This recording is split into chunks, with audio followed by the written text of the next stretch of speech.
ಸುಮ್ಮನೆ ಹೋಲಿಕೆಗೆ ಹೇಳ್ತಾ ಇರೋದು. ಇದನ್ನೇನು ಆ್ಯಪಲ್ ಟು ಆ್ಯಪಲ್ ಕಂಪ್ಯಾರಿಸನ್ನು, ಈಗಿನ ಘಟನೆಗೆ ಯಥಾವತ್ತಾದ ಕಂಪ್ಯಾರಿಸನ್ನು ಅಂತ ಅನ್ಕೋಬೇಡಿ. ರಣರಂಗದಲ್ಲಿ ಎರಡು ಸೇನೆಗಳ ಪರಸ್ಪರ ಎದರ ಬದರ ನಿಂತ್ಕೊಂಡಿದ್ವು ಅಂತ ಅನ್ಕೊಳ್ಳಿ. ನಿಂತ್ಕೊಂಡಿರುವ ಸಂದರ್ಭದಲ್ಲಿ ಯಾವ ಕ್ಷಣದಲ್ಲಾದರೂ ಯುದ್ಧ ಶುರುವಾಗಬಹುದು ಅನ್ನೋವಾಗ ಒಂದು ಸೇನೆಯವರು ರಾತ್ರಿ ಬೆಂಕಿ ಹಾಕಿ ಚಳಿ ಕಾಯಿಸ್ಕೊತಾ ಇದ್ರಂತೆ. ಅದು ಯಾಕೆ ಅದನ್ನು ಇದು 1962ರ ಇಂಡೋ ಚೈನಾ ವಾರ್ನಲ್ಲಿ ಆ್ಯಕ್ಚುಯಲ್ ನಡೆದಿದ್ದಿದ್ದು. ಭಾರತೀಯ ಸೈನಿಕರು ಯಾವಾಗೇನಾಗುತ್ತೋ ಅಂತ ಗೊತ್ತಿಲ್ಲದೆ ಬಂದೂಕು ಹಿಡ್ಕೊಂಡು ಕೂತ್ಕೊಂಡಿರುವಾಗ ಎದುರಿಗೆ ಚೀನಾದ ಸೈನಿಕರು ಬೆಂಕಿ ಹಚ್ಕೊಂಡು ಚಳಿ ಕಾಯಿಸ್ಕೊತಾ ಇದ್ರಂತೆ. ಅದರ ಅರ್ಥ ವಿ ಆರ್ ಸೋ ಕಾನ್ಫಿಡೆಂಟ್, ನಮ್ಮ ಹತ್ರ ಪೂರ್ತಿ ತಯಾರಿ ಇದೆ, ನಿಮ್ಗಿಂತ ನಾವು ಸ್ಟ್ರಾಂಗ್ ಇದ್ದೀವಿ, ನೀವೇನು ಮಾಡ್ತಿರೋ ಮಾಡ್ಕೊಳ್ಳಿ ಅನ್ನುವ ಸಂದೇಶ ಕೊಡುವ ರೀತಿಯಲ್ಲಿ ಅದು. ಇದು ರಾಜ್ಯ ರಾಜಕಾರಣಕ್ಕೆ ಹೆಂಗೆ ಹೋಲಿಕೆ ಆಗುತ್ತೆ ನೋಡ್ತಾ ಇರಿ. ಈಗ ಎರಡು ಬಣಗಳಾಗಿದ್ದಾವೆ ಕಾಂಗ್ರೆಸ್ನಲ್ಲಿ. ಒಂದು ಸಿದ್ದರಾಮಯ್ಯನವರ ನೇತೃತ್ವದಲ್ಲಿದೆ, ಇನ್ನೊಂದಕ್ಕೆ ಡಿ ಕೆ ಶಿವಕುಮಾರರ ನೇತೃತ್ವ. ಡಿ ಕೆ ಶಿವಕುಮಾರ್ ಬಹಳ ಎಚ್ಚರಿಕೆಯ ರಾಜಕಾರಣ ಮಾಡಬೇಕೀಗ. ಒಂದು ಹೆಜ್ಜೆ ಇಡೋವಾಗಲೂ 100 ಸಲ ಯೋಚನೆ ಮಾಡಿ ಹೆಜ್ಜೆ ಇಡಬೇಕು, ಅಳೆದು ತೂಗಿ ಮಾತಾಡಬೇಕು. ಅದನ್ನು ಡಿ ಕೆ ಶಿವಕುಮಾರ್ ಮಾಡ್ತಾ ಇದ್ದಾರೆ ಅಂದರೆ ಕರೆಕ್ಟು, ಮಾಡ್ತಾ ಇದ್ದರು ಅಂದರೆ ಕರೆಕ್ಟು. ಯಾಕಂದರೆ ಇವತ್ತಿನ ಹೇಳಿಕೆ ಹಂಗಿದೆ ಅವ್ರದ್ದು. ಅಷ್ಟು ಎಚ್ಚರಿಕೆಯಿಂದ ಮಾಡಬೇಕು. ನಿನ್ನೆ ಯಥಾವತ್ತಾಗಿ ವರ್ಬ್ಯಾಟಿಮ್ ಓದಿದೆ ನಿಮಗೆ. 2023 ಮೇ 18ನೇ ತಾರೀಕಿನ AICC ಪ್ರೆಸ್ ನೋಟ್ನಲ್ಲಿ ಏನಿತ್ತು ಅಂತ. ಆ ಪ್ರೆಸ್ ನೋಟ್ ಹೊರಡುವುದಕ್ಕಿಂತ ಮುಂಚೆ ಒಂದು ಕ್ಲೋಸ್ ಡೋರ್ ಮೀಟಿಂಗ್ನಲ್ಲಿ ಒಂದು ಡಿಸಿಷನ್ ಅಂತ ಆಗಿತ್ತು. ಆ ಡಿಸಿಷನನ್ನು ಇಂಪ್ಲಿಮೆಂಟ್ ಮಾಡೋ ಟೈಮ್ ಬಂದಿದೆ ಈಗ. ಈ ಟೈಮ್ನಲ್ಲಿ ಡಿ ಕೆ ಶಿವಕುಮಾರ್ ಎಡವಟ್ಟು ಮಾಡ್ಕೋಬಾರ್ದು ಅಂತ ನಿಂತಿದ್ದಾರೆ. ತಮ್ಮ ದಾರಿಯ ಮುಳ್ಳುಗಳನ್ನು ಬಹಳ ಎಚ್ಚರಿಕೆಯಿಂದ ಸೈಡಿಗೆ ಸರಿಸ್ತಿದ್ದಾರೆ ಅವರು. ಎಲ್ಲಿ ತಾವೇ ಸೈಡಿಗೆ ಸರಿಸೋದಕ್ಕೆ ಹೋದರೆ ಹೆಚ್ಚು ಕಡಿಮೆ ಆಗುತ್ತೋ ಅಂತ ದಿಲ್ಲಿಗೆ ಹೇಳ್ತಾರೆ ಅವರು. ಅಲ್ಲೊಂದು ಮುಳ್ಳು ಬಿದ್ದಿದೆ, ಅದನ್ನೊಂದು ಚೂರು ಸೈಡಿಗೆ ಇಡಕ್ಕೆ ಹೇಳಿ, ನಾನು ಮುಂದೆ ಹೋಗ್ತಿದ್ದೀನಿ ಅಂತ. ಅಷ್ಟು ಎಚ್ಚರಿಕೆಯಿಂದ ಹೋಗ್ತಾ ಇರುವ ಡಿ ಕೆ ಶಿವಕುಮಾರು ನೋಡಿ, ಹೇಳಿಕೆಗಳನ್ನು ನೋಡಿ. ನಿಮಗೆ ಕ್ಲಾಸಿಕ್ ಎಕ್ಸಾಂಪಲ್ ಅಂದರೆ ಇತ್ತೀಚೆಗೆ ಅವರು ಏನು ದಿಲ್ಲಿಯಿಂದ ಬಂದ್ರಲ್ಲ, ಡಾಕ್ಟರ್ ಪರಮೇಶ್ವರ್ ರಾಡಿಸನ್ ಬ್ಲೂ ಹೋಟೆಲ್ನಲ್ಲಿ 32 ಜನ SC ST ಸಮುದಾಯದ ಶಾಸಕರುಗಳನ್ನು ಡಿನ್ನರಿಗೆ ಕರೆದಿದ್ದರು. ಡಿನ್ನರ್ ಕ್ಯಾನ್ಸಲ್ ಆಯಿತು. ಕ್ಯಾನ್ಸಲ್ ಅಂದರೆ ಪೋಸ್ಟ್ಪೋನ್ ಆಯಿತು. ರಣದೀಪ್ ಸಿಂಗ್ ಸುರ್ಜೇವಾಲಾ ಫೋನ್ ಮಾಡಿ ಹೇಳಿದ್ದಕ್ಕೆ, ಏನು ಸರ್ ಡಿನ್ನರ್ ಕ್ಯಾನ್ಸಲ್ ಆಯ್ತಲ್ಲ ಅಂತ ಡಿ ಕೆ ಶಿವಕುಮಾರನ್ನ ಕೇಳಿದರೆ, ಹೌದಾ ಡಿನ್ನರಾ, ಗೊತ್ತಿಲ್ಲಪ್ಪ, ನಾನು ಟ್ರಾವೆಲಿಂಗ್ನಲ್ಲಿದ್ದೆ ಅಂದ್ಬಿಟ್ರು. ನಾನು ಪ್ರಯಾಣಿಸ್ತಾ ಇದ್ದೆ ವಿಮಾನದಲ್ಲಿ, ನೆಟ್ವರ್ಕ್ ಬರೋದಿಲ್ವಲ್ಲ, ನನಗೇನು ಗೊತ್ತಾಗಿಲ್ಲ ವಿಷಯ ಅಂತ. ಅಷ್ಟು ಎಚ್ಚರಿಕೆಯಿಂದ ಮಾತಾಡ್ತಾರೆ, ಅಷ್ಟು ಎಚ್ಚರಿಕೆಯಿಂದ. ಅಂಥ ಡಿ ಕೆ ಶಿವಕುಮಾರ್ ಇವತ್ತು ತಾಳ್ಮೆ ಕಳ್ಕೊಂಡ್ರು. ಇದು ಯಾಕೆ ಅಂದರೆ ನೇರ ಸತೀಶ್ ಜಾರಕಿಹೊಳಿ KPCC ಅಧ್ಯಕ್ಷಗಿರಿಯ ಬಗ್ಗೆನೇ ಮಾತಾಡೋದಕ್ಕೆ ಶುರು ಮಾಡಿದ್ದಕ್ಕೆ. 2023 ಮೇ 18ನೇ ತಾರೀಕಿನ AICC ನೋಟ್ ತೆಗೆದು ನೋಡಿ. ಡಿ ಕೆ ಶಿವಕುಮಾರ್ ಅವರು ಲೋಕಸಭಾ ಚುನಾವಣೆ ಮುಗಿಯೋ ತನಕ KPCC ಅಧ್ಯಕ್ಷರು ಅಂತಿದೆ. ಲೋಕಸಭಾ ಚುನಾವಣೆ ಮುಗಿದು 6 ತಿಂಗಳಾಯ್ತಲ್ಲ. ಅವ್ರು ಹೇಳೋದು ಲೋಕಸಭಾ ಚುನಾವಣೆಯ ತನಕ KPCC ಅಧ್ಯಕ್ಷರು ಅಂತ ಹೈಕಮಾಂಡ್ ಹೇಳಿತ್ತು. ಲೋಕಸಭಾ ಚುನಾವಣೆ ಮುಗಿದ ಮೇಲೂ ಇವರು ಮುಂದುವರೆದಿದ್ದಾರೆ ಅಂದರೆ ಇವರು ಹಂಗಾಮಿ ಅಧ್ಯಕ್ಷರು, ಸ್ಟಾಪ್ ಗ್ಯಾಪ್ ಅರೇಂಜ್ಮೆಂಟ್ನಲ್ಲಿದ್ದಾರೆ. ಪೂರ್ಣಾವಧಿ ಅಧ್ಯಕ್ಷರು ಬೇಕಾಗಿದ್ದಾರೆ ಅಂದರು ಸತೀಶ್ ಜಾರಕಿಹೊಳಿ. ಪೂರ್ಣಾವಧಿ ಅಧ್ಯಕ್ಷರು ಬೇಕಾಗಿದ್ದಾರೆ. ಇಲ್ಲಪ್ಪ ಡಿ ಕೆ ಶಿವಕುಮಾರೇ ಪೂರ್ಣಾವಧಿ ಅಧ್ಯಕ್ಷರು ಅನ್ನೋದಾದ್ರೆ ಅದನ್ನಾರು ಕ್ಲಿಯರ್ ಹೇಳಿ ನಮಗೆ ಅಂತ. ಮಾಧ್ಯಮಗಳ ಎದುರು, ನ್ಯೂಸ್ ಚಾನಲ್ ಕ್ಯಾಮ್ರಾಗಳ ಮುಂದೆ ಸತೀಶ್ ಜಾರಕಿಹೊಳಿ ಅವರ ಸ್ಟೇಟ್ಮೆಂಟ್ ಇದು. ಇಲ್ಲಿ ತನಕ ಹೆಂಗೋ ತಾಳ್ಮೆಯಿಂದಿದ್ದ ಡಿ ಕೆ ಶಿವಕುಮಾರ್ ಅವರು ಈಗ ಅಧ್ಯಕ್ಷಗಿರಿ ಬೇಕು ಅಂದರೆ ಏನು ಮೀಡಿಯಾದವ್ರ ಕೊಡ್ತಾರೆ, ಅಂಗಡಿಲ್ಲ ಸಿಗುತ್ತದು. ಹೋಗಿ ದಿಲ್ಲಿಗೆ ರಾಹುಲ್ ಗಾಂಧಿ, ಮಲ್ಲಿಕಾರ್ಜುನ ಖರ್ಗೆ ಅವ್ರ ಹತ್ರ ಕೇಳಿ, ಕೊಟ್ಟರೆ ಇಸ್ಕೊಳ್ಳಿ. ಪಕ್ಷಕ್ಕೆ ಯಾರು ಎಷ್ಟು ಕೊಡುಗೆ ಕೊಟ್ಟಿದ್ದಾರೆ ಅನ್ನೋದರ ಮೇಲೆ ಹೈಕಮಾಂಡು ಕೊಟ್ಟಿರುತ್ತೆ ಇವುಗಳನ್ನು ಅಂತ ಡಿ ಕೆ ಶಿವಕುಮಾರ್ ಅವರು ಮಾತಾಡ್ತಿರೋದೀಗ. ಐ ಥಿಂಕ್ ಈ ರೀತಿಯಾಗಿ ಇವ್ರು ಮಾತಾಡೋದು ಬಹಳ ಅಪರೂಪ, ತುಂಬ ಕಡಿಮೆ. ನೀವು ಚಾಣಾಕ್ಷತೆ ಅನ್ನುವ ವಿಷಯಕ್ಕೆ ಬಂದರೆ ರಾಜ್ಯದಲ್ಲಿ ತುಂಬ ಕಡಿಮೆ ರಾಜಕಾರಣಿಗಳಿದ್ದಾರೆ. ಡಿ ಕೆ ಶಿವಕುಮಾರ್ ಅವರ ರೀತಿಯಲ್ಲಿ ಈ ಗ್ರ್ಯಾಂಡ್ ಸ್ಲಾಮ್ನಲ್ಲಿ ಚೆಸ್ ಆಡೋದಕ್ಕೆ ಕೂತ್ಕೊಂಡವರು ಸುಮ್ಮನೆ ನೋಡ್ತಿರ್ತಾರೆ ನೋಡಿ ಚೆಸ್ ಬೋರ್ಡು, ಹಂಗೆ ಇಡೀ ರಾಜಕಾರಣದ ಪಿಕ್ಚರ್ ನೋಡ್ತಿರ್ತಾರೆ ಅವರು. ಯಾವಾಗ ಏನು ಮಾಡಬೇಕು, ಏನು ಹೇಳಬೇಕು ಎಲ್ಲ ಅಳದು ತೂಗಿ ಅಂಥ ಡಿ ಕೆ ಶಿವಕುಮಾರ್ ಇಂಥದ್ದೊಂದು ಹೇಳಿಕೆ ಕೊಟ್ಟರೆ ಇವತ್ತು. ಕೇಳಿಸ್ಕೊಳ್ಳಿ ಒಮ್ಮೆ.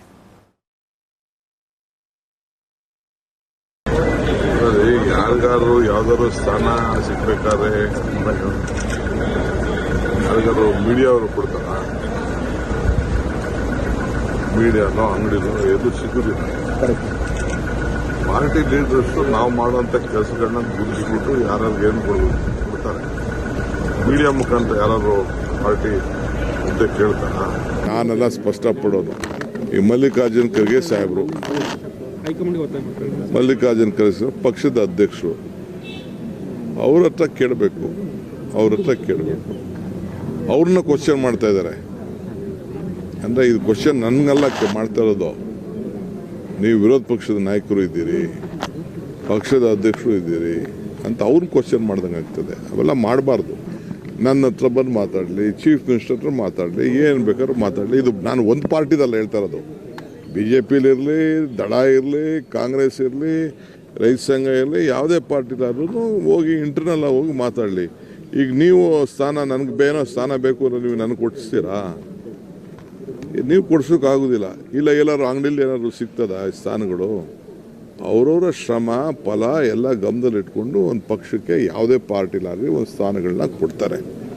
ಸೊ ಅಷ್ಟು ಗೊತ್ತೇ ಹೊರತು ನನಗೆ ಬೇರೆ ಚರ್ಚೆಯಲ್ಲಿ ನೀವು ಸುಮ್ಮನೆ ಅವ್ರ ಹೆಸರುಗಳು ಒಂದಷ್ಟು ಬರಲಿ ಅಂತ ಅಂದ್ಬಿಟ್ಟು ಕೆಲವರೆಲ್ಲ ಹೇಳಕ್ಕೆ ಪ್ರಯತ್ನ ಮಾಡ್ಬೋದೇ ಹೊರತು, ನಾನು ಇವತ್ತು ನಮ್ರತೆಯಿಂದ ಮಾಡ್ತಾ ಇದ್ದೀವಿ. ಭಾಳ ಶ್ರಮಪಟ್ಟು ಈ ಪಕ್ಷನ DK ಶಿವಕುಮಾರ್ ಎಲ್ಲ ತಂದಿರೋನು. ಎಲ್ಲ ಕಾರ್ಯಕರ್ತರು, ಮತದಾರರು ನಮ್ಮ ಮೇಲೆ ಅಪಾರವಾದಂಥ ನಂಬಿಕೆ ಇಟ್ಕೊಂಡು ತಂದಿದ್ದಾರೆ. ಈ ಪಕ್ಷ ಉಳಿಸ್ಕೋಬೇಕು, ಉಳಿಸ್ಕೊಳ್ತೀವಿ. ಸದ್ಯದ ಮಟ್ಟಿಗೆ ರಾಜ್ಯ ಕಾಂಗ್ರೆಸ್ನಲ್ಲಿ ಎಲ್ಲರೂ ಅವರವರ ಸ್ಟ್ರೆಂಗ್ತ್ ಮೇಲೆ ಆಟ ಆಡ್ತಿದ್ದಾರೆ ನೋಡಿ. ಅವರವರ ಶಕ್ತಿ ಏನೇನೋ ಅದರ ಪ್ರಕಾರ ಆಟ ಆಡ್ತಿದ್ದಾರೆ. DK ಶಿವಕುಮಾರ್ ಅವರ ಸ್ಟ್ರೆಂಗ್ತ್ ಏನಂದರೆ ದಿಲ್ಲಿ ಹೈಕಮಾಂಡ್ ಮಾತು ಕೇಳುತ್ತೆ ಅಂದರೆ ಏನೋ ಇವ್ರು ಬ್ಲ್ಯಾಕ್ ಮೇಲ್ ಮಾಡಿ ಹೆದರಿಸ್ತಾರೆ, ಹಂಗಲ್ಲ. ಒಂದು ಪ್ರೀತಿ ಇದೆ DK ಶಿವಕುಮಾರ್ ಮೇಲೆ, ಗಾಂಧಿ ಕುಟುಂಬಕ್ಕೊಂದು ಪ್ರೀತಿ ಇದೆ.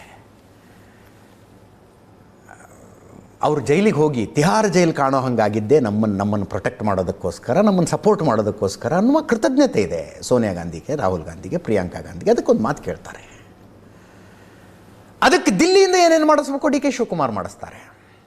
ಇಲ್ಲಿ ಸತೀಶ್ ಜಾರಕಿಹೊಳಿ ಆ್ಯಂಡ್ ಅದರ್ಸಿಗೆ ಇರೋ ಸ್ಟ್ರೆಂಗ್ತ್ ಏನು? ನಂಬರ್ 1 ಸಿದ್ದರಾಮಯ್ಯನವರ ಆಶೀರ್ವಾದ.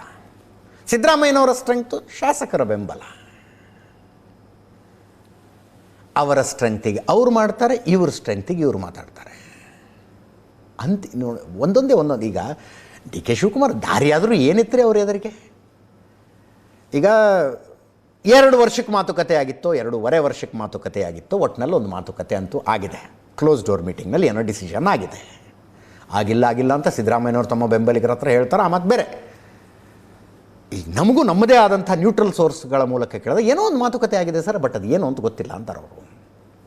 ಆ ಡೇಟ್ ಹತ್ತಿರ ಬರ್ತಾ ಇದ್ದಂಗೆ ಇವರು ಸಿದ್ದರಾಮಯ್ಯ ಸ್ವಾಭಿಮಾನಿ ಸಮಾವೇಶ ಮಾಡ್ತೀನಿ, ನಾನು ಸ್ಟ್ರೆಂಗ್ತ್ ತೋರಿಸ್ತೀನಿ ಅಂತ ಸಿದ್ದರಾಮಯ್ಯನವ್ರು ಹೋದರೆ, DK ಶಿವಕುಮಾರ್ ಇಲ್ಲಿ ನಿಂತ್ಕೊಂಡು ಅದನ್ನು ಮಾಡಬೇಡಿ ಅಂತ ಹೇಳೋದಕ್ಕಾಗೋದಿಲ್ಲ. ದಿಲ್ಲಿಗೆ ಹೋಗಿ ದಿಲ್ಲಿಯಿಂದ ಹೇಳಿಸ್ತಾರೆ ಅವ್ರಿಗೆ, ಹಾಗೆಲ್ಲ ನಿಮ್ಮ ವೈಯಕ್ತಿಕ ಸಮಾವೇಶಗಳನ್ನು ಮಾಡಬಾರ್ದಪ್ಪ ಅಂತ. ಡಾಕ್ಟರ್ ಪರಮೇಶ್ವರ್ ಈಗ ಆವತ್ತು SC/ST ಶಾಸಕರದ್ದು ಒಂದು ಡಿನ್ನರ್ ಮೀಟ್ ಆಗಿತ್ತು ಅಂತಲೇ ಇಟ್ಕೊಳ್ಳಿ. ಒಂದು ಶೋ ಆಫ್ ಸ್ಟ್ರೆಂಗ್ತ್ ಆಗ್ತಿತ್ತು, ಅದು ಶಕ್ತಿ ಪ್ರದರ್ಶನ ಆಗ್ತಿತ್ತ. ಆ ಡಿನ್ನರ್ ಮೀಟಿಂಗ್ನಲ್ಲಿ ಏನೇನು ಚರ್ಚೆ ಆಯಿತು ಅನ್ನೋದ್ರ ಬಗ್ಗೆ ಒಂದು ವಾರ ನಾವು ಮಾತಾಡ್ತಿದ್ವಾ? ಅದೆಲ್ಲದ್ರ ಬದಲು ಅದನ್ನೇ ಕ್ಯಾನ್ಸಲ್ ಮಾಡಿಸ್ಬಿಟ್ರೆ DK ಶಿವಕುಮಾರ್ ಅದನ್ನು ಕ್ಯಾನ್ಸಲ್ ಮಾಡಿಸೋದು. ರಣದೀಪ್ ಸಿಂಗ್ ಸುರ್ಜೇವಾಲಾ ಹೇಳಿ ಈಗ ಮಾಡಬೇಡಿ, ಅದನ್ನು ಪೋಸ್ಟ್ಪೋನ್ ಮಾಡಿ ಅಂತ. ಒಂದೊಂದೇ ಸಿಟ್ಟು ತರಿಸ್ತಾ ಹೋಗಿದೆ ಅವ್ರಿಗೆ. ಆ ಲಕ್ಷ್ಮೀ ಹೆಬ್ಬಾಳ್ಕರ್ ವರ್ಸಸ್ CT ರವಿ ಗಲಾಟೆಯಲ್ಲಿ DK ಶಿವಕುಮಾರ್ ಏನೇನು ಹೇಳಿದ್ರು ಅದೆಲ್ಲವನ್ನು ಬೆಳಗಾವಿ ಪೊಲೀಸರು ಮಾಡಿಬಿಟ್ರಂತೆ. ಸತೀಶ್ ಜಾರಕಿಹೊಳಿ ಅವ್ರಿಗೆ ಅದೊಂದು ಸಿಟ್ಟು ಬಂದಿದೆ. ಈ ಮೋಹನ್ ದಾಸ್ ಮಹಾತ್ಮ ಗಾಂಧಿ ಬೆಳಗಾವಿಗೆ ಬಂದು ಅದೊಂದು ಅಧಿವೇಶನ ಮಾಡಿದ ಶತಮಾನೋತ್ಸವ ಇತ್ತಲ್ಲ, ಅಷ್ಟು ದೊಡ್ಡ ಕಾರ್ಯಕ್ರಮದಲ್ಲಿ ಸತೀಶ್ ಜಾರಕಿಹೊಳಿ ಅವ್ರನ್ನ ವಿಶ್ವಾಸಕ್ಕೆ ತಗೊಳ್ಳಿಲ್ಲ ಅನ್ನೋದೊಂದು ಬೇಜಾರು.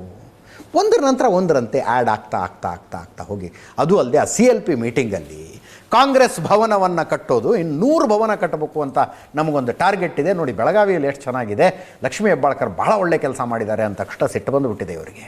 ಎದ್ದು ನಿಂತರಂಥವ್ರು, ಏನು ರೀ ಲಕ್ಷ್ಮೀ ಹೆಬ್ಬಾಳ್ಕರು, 3 ಕೋಟಿ ರೂಪಾಯಿ ನಾನು ಕೊಟ್ಟಿದ್ದೀನಿ ಅದಕ್ಕೆ. ನನ್ನ ಸಹೋದರ ರಮೇಶ್ ಜಾರಕಿಹೊಳಿ ಕಾಂಗ್ರೆಸ್ನಲ್ಲಿದ್ದಾಗ ಕೆಲಸ ಆರಂಭ ಆಗಿದ್ದು ಅಂದ ತಕ್ಷಣ ಪಕ್ಕದಲ್ಲಿದ್ದ ಪರಮೇಶ್ವರ್, ಹೌದೌದು ನಾನು ಅಧ್ಯಕ್ಷ ಆಗಿದ್ದಾಗ ಅದಕ್ಕೆ ಗುದ್ಲಿ ಪೂಜೆ ಮಾಡಿದ್ವಿ, ನಾನು 45 ಲಕ್ಷ ಕೊಟ್ಟಿದ್ದೀನಿ ಅಂದ್ರಂತೆ. ಹೀಗೆ ಒಂದೊಂದೇ ಆ್ಯಡ್ ಆಗ್ತಾ ಹೋಗಿದೆ. ಈಗ ಇವ್ರು ಏನು ಡಿಸೈಡ್ ಮಾಡಿದ್ದಾರೆ ಅಂದರೆ, ಯಾರೇನು ಹೇಳಲಿ, ಹೈಕಮಾಂಡ್ ನೋಟಿಸ್ ಕೊಡಲಿ, ನಮಗೆ ಎಚ್ಚರಿಕೆ ಕೊಡಲಿ, ನಾವು ಹೇಳಿಕೆಗಳನ್ನು ಕೊಡ್ತಾ ಇರೋಣ. ಒಟ್ಟಿನಲ್ಲಿ D K Shivakumar and others ಕಂಗಾಲಾಗಬೇಕು, ಆ ರೀತಿಯಾದ ಹೇಳಿಕೆಗಳನ್ನು ಕೊಡ್ತಾ ಇರೋಣ ಅಂತ ನಿರ್ಧಾರಕ್ಕೆ ಬಂದಿದ್ದಾರೆ ಇವರು. ಬರೀ ಹೇಳಿಕೆಗಷ್ಟೇ ಸೀಮಿತ ಆಗ್ತಾವೋ ಅಥವಾ ಮುಂದಿನ ವಾರದಿಂದ ಒಬ್ಬರ ನಂತರ ಒಬ್ಬರಂತೆ, ಈಗ ನ್ಯೂ ಇಯರ್ ನೆಪದಲ್ಲಿ ಸಿದ್ದರಾಮಯ್ಯನವರು ಸತೀಶ್ ಜಾರಕಿಹೊಳಿ ಮನೆಗೆ ಬಂದರು, ಅಲ್ಲೊಂದು ಡಿನ್ನರ್ ಆಯಿತು, ಇಂಥ ಮೀಟಿಂಗ್ಗಳು ಜಾಸ್ತಿ ಆಗ್ತಾವೋ ಗೊತ್ತಿಲ್ಲ, ಮುಂದುವರಿಯುವ ಸಾಧ್ಯತೆ ಇದೆ. ಟಾರ್ಗೆಟ್ ಯಾರು? ಡಿ ಕೆ ಶಿವಕುಮಾರೇ. ಕೆ ಎನ್ ರಾಜಣ್ಣ ಮಾತಾಡಿದ್ದಾರೆ, ಡಾಕ್ಟರ್ ಪರಮೇಶ್ವರು ಮಾತಾಡಿದ್ದಾರೆ. ಎರಡು ಹೇಳಿಕೆಗಳು ಇಂಟ್ರೆಸ್ಟಿಂಗ್. ಯಾಕೆ ಇಂಟ್ರೆಸ್ಟಿಂಗ್ ಅನ್ನೋದು ನೀವು ಕೇಳಿಸ್ಕೊಂಡ ಮೇಲೆ ಹೇಳ್ತೀನಿ, ಕೇಳಿಸ್ಕೊಳ್ಳಿ.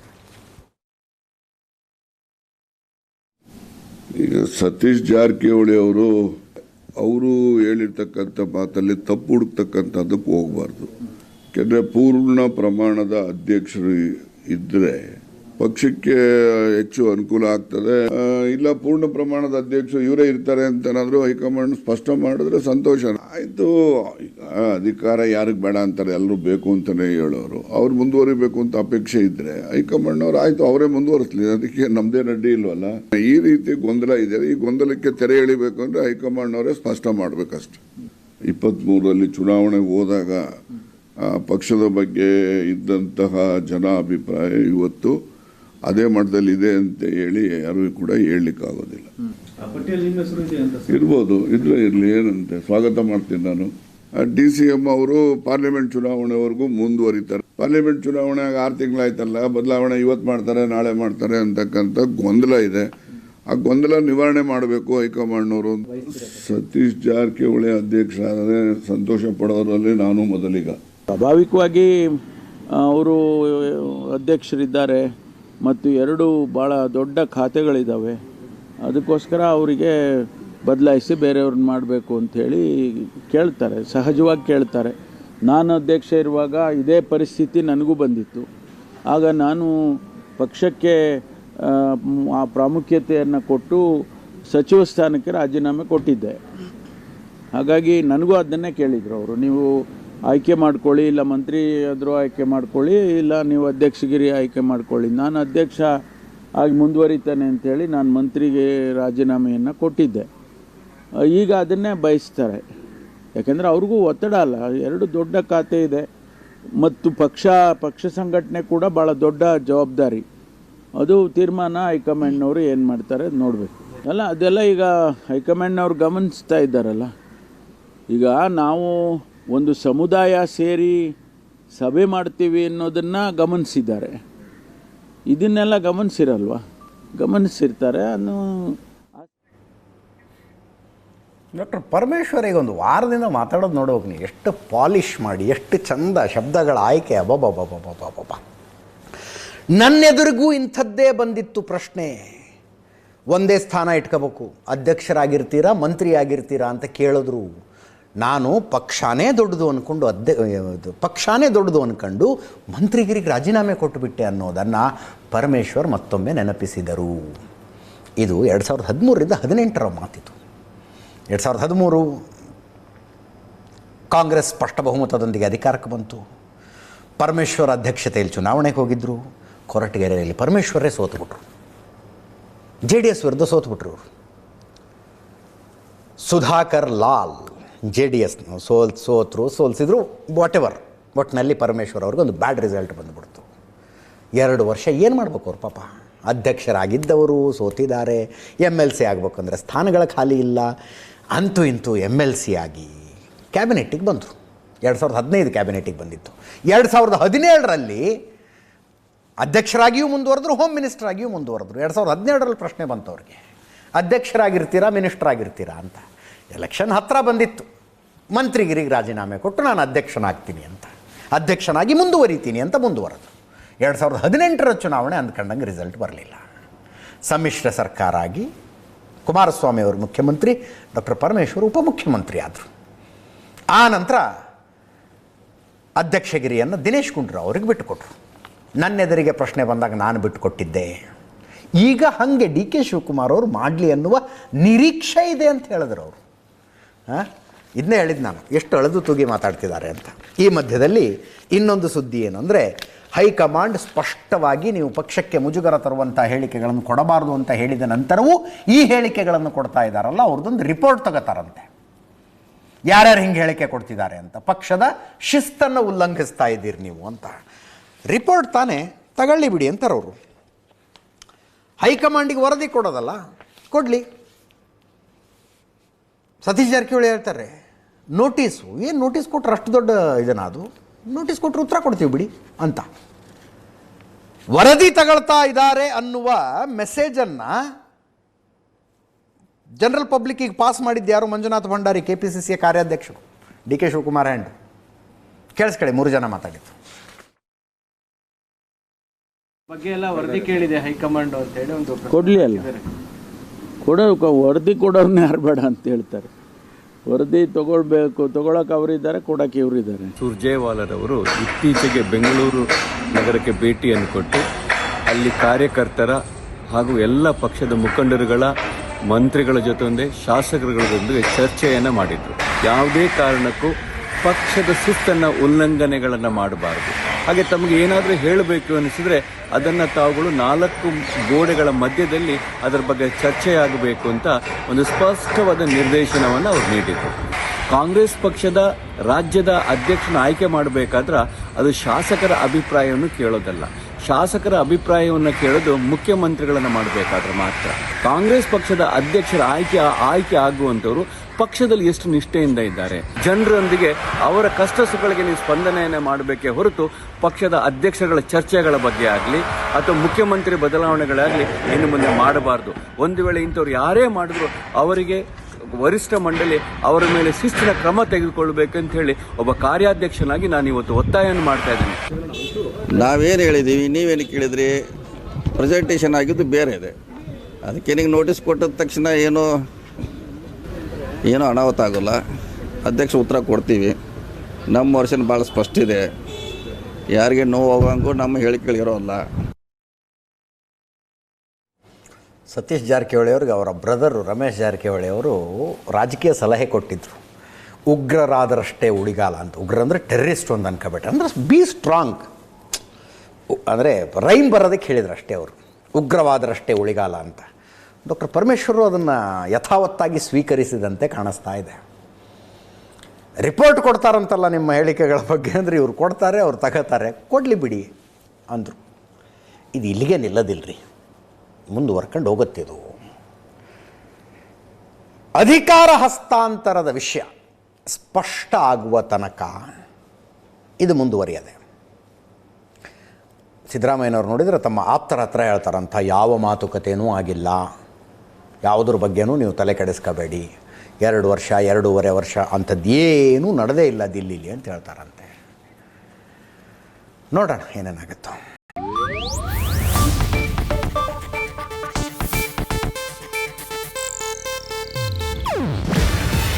ಇದು ಏಷ್ಯಾನೆಟ್ ನ್ಯೂಸ್ ನೆಟ್ವರ್ಕ್ ಪ್ರಸ್ತುತಿ.